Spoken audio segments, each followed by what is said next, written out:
So, fun fact, you may not know this, but I used to be a preschool teacher. It's led to some pretty interesting experiences, especially this one story I'm about to tell you.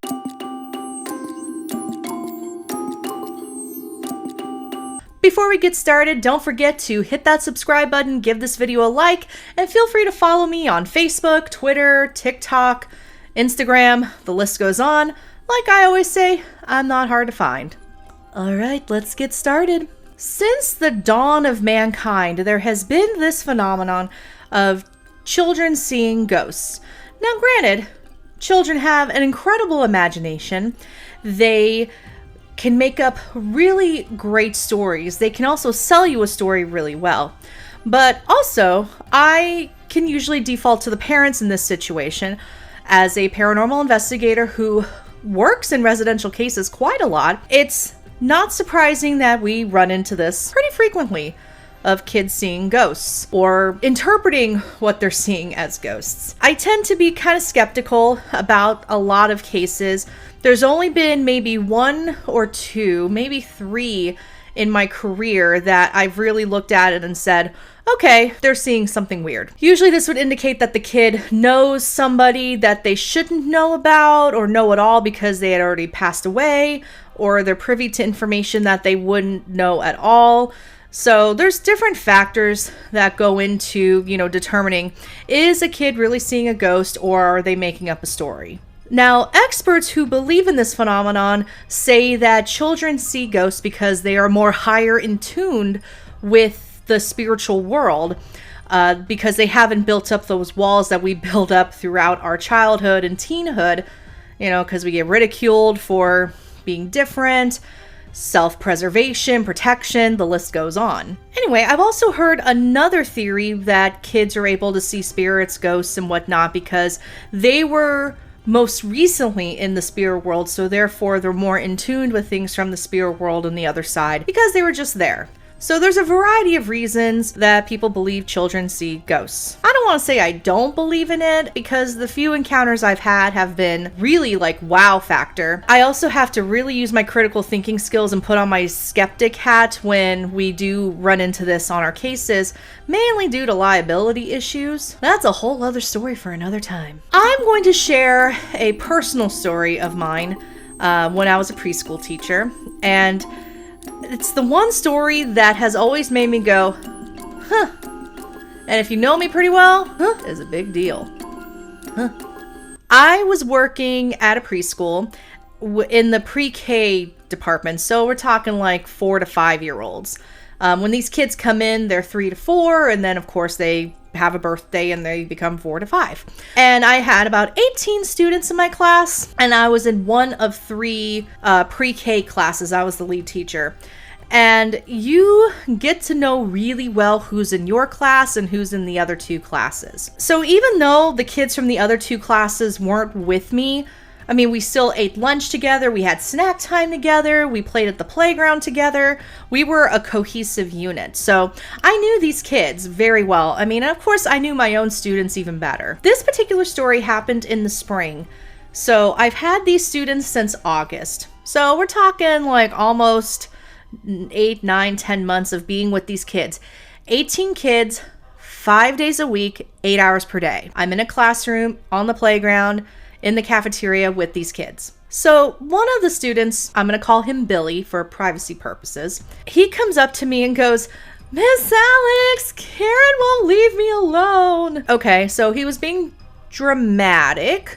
Billy has been known to be a little dramatic, especially when he's playing with other kids, especially if he didn't get what he wanted. He would project his feelings with usually tattling, crying. So I was used to him, talking to me about things. Yeah, so I was like, okay, Billy, what's wrong? Karen won't leave me alone. Okay. So I'm thinking Karen. Okay. So immediately I don't recall a Karen in my class or anyone else's class. And seeing how upset Billy was, I felt he was being genuine. So I get into mama bear mode and I, yell out to the playground. I'm like, Karen, come see me. No kid comes up to me. And I'm thinking, there's no Karen in the pre-K department, not even in the other 2 classes. And I couldn't even think of a Karen in any other class in the younger levels. So I'm like, okay. So I look at Billy and I say, are you sure your friend's name is Karen? And he's like, yes. So he was upset. And I'm like, Billy, are you sure you don't mean like little Susie or Taylor or... No, it's Karen. Okay. And he yells, it's that girl over there in the white shirt. So I'm doing a scan of the playground, looking for a little girl in a white shirt. And there's no girl in a white shirt on the playground. I mean, all the girls are wearing like pinks and blues and oranges and yellows. All right, take me to Karen. So he grabs my hand. He walks me over to the fence on the edge of the forest, and there is a patch of forest there. And I say, do you see Karen now? And Billy says, yes, Karen won't leave me alone. So I tell Billy, okay, well, go play at the slide. Ignore Karen, because obviously she's not a very good friend, and you shouldn't play with her if she's making you cry. And my teaching assistant was also with me when this happened, and we just kind of looked at each other with really big eyes like, what was that? Yeah, so that was weird. That I did what I could. I mean, granted, maybe Billy was dealing with an issue with another kid that really was on the playground and he didn't want to confront him or her directly, but I'm not sure how much I believe that, because at the age of 4 and 5, I don't know. I mean, I've seen Billy, throw his best friend under the bus because, he wouldn't get off the slide. So for that to happen, I have a lot of doubts about it. And I honestly don't know what Billy saw. I mean, did Billy see a ghost in the forest that was coming over to the playground? At the end of the day, it's kind of freaky. Yeah, I had never encountered that before. Even with the kids on my cases for our residential cases. And the craziest thing was, I never saw or heard about Karen ever again. It was just that one-off thing. Karen never came up again.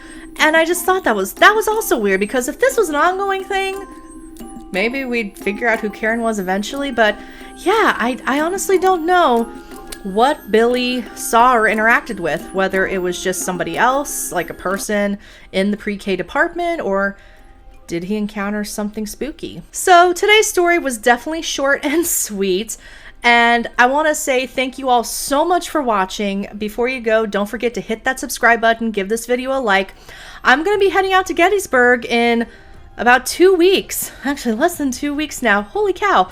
But I'm going to be posting a lot of my adventures on Instagram, Facebook, and TikTok, so go follow me over there so you can be the first to know when we do an investigation in Gettysburg, when we're on the battlefield, or when we're at the Gettysburg Battlefield Bash. I'll also make like a highlights video too for after I get back, but if you want to be the first to know and be there when all the action happens, be sure to follow me on one of those social media platforms. All right, thank you all again for watching, and I'll see you in the next round.